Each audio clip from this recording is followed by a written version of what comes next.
Sachez souffrir et offrir.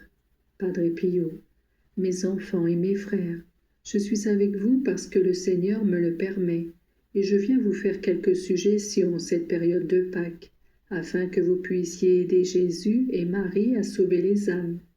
Si vous saviez comme notre Jésus a les âmes à cœur, sa mort en croix est la cause de ce salut. Les péchés sont le motif de la naissance, de la vie et de la mort du Fils de Dieu fait homme, et sa résurrection est la garantie que tous les hommes, par son intermédiaire, doivent et peuvent se sauver. Et notre maman du ciel, que fait-elle? Elle est le refuge des pécheurs, et sur les traces de son Fils, elle ne connaît point de repos, dans sa hâte d'appeler et d'aider tous les hommes. S'il y avait au monde un seul pécheur à sauver, Jésus et Marie, qui connaissent la valeur de l'âme, seraient disposés à tout refaire, de la naissance à la mort, souffrant et supportant tout pour cette âme. Mais de même que les saints du ciel, tout en étant dans la béatitude parfaite, ne font que supplier le Père, afin que par les mérites de Jésus et de Marie, il daigne avoir miséricorde et pitié pour les âmes. De même, vous aussi, vous êtes appelés à ce travail de collaboration. L'Esprit Saint dit que chacun est chargé du salut de son prochain. Aucun ne peut dire comme Caïn, « Suis-je le gardien de mon frère ?» Mais chacun doit se prodiguer pour que son semblable possède la foi et la grâce de Dieu, afin de pouvoir se sauver. Voici donc que chacun de vous doit faire quelque chose pour les autres. Le premier prochain, ce sont ceux que vous avez chez vous. Ce sont vos parents, vos enfants. Que pouvez-vous faire pour eux? Il y a certaines personnes qui se lamentent, affirmant qu'en dépit de toutes les paroles dites, leur enfant, leur mari et leurs parents ne changent pas de vie.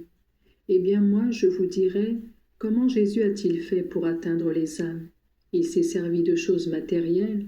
Une fois il guérit un paralytique, une autre fois il ressuscite un mort. Ici il fait entendre un sourd, là il donne la vue à un aveugle ou la parole à un muet. Après ces miracles, et grâce à eux, Jésus touche les cœurs, éclaire les intelligences, rallume la foi, l'espérance, la charité. C'est ainsi que vous devez faire vous aussi. Votre vie matérielle et humaine est tissée d'un ensemble d'actions qui visent presque toujours le corps. Si vous donnez une intention à ces actions, elles ne sont plus humaines et arrivent à l'âme de ceux que vous aimez. C'est ainsi que se produisent les grands changements.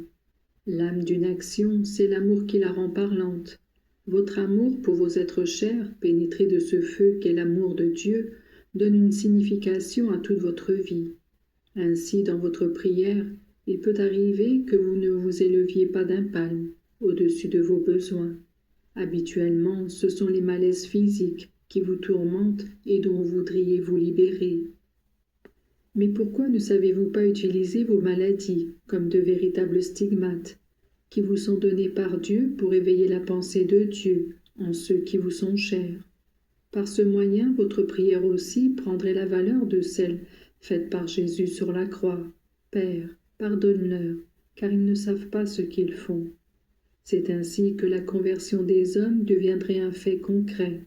Il n'y a pas d'autre raison de vivre ici-bas que celle de sauver son âme, et tout ce que Dieu a mis en mouvement après le péché de nos premiers parents n'a pas eu d'autre but que celui du salut.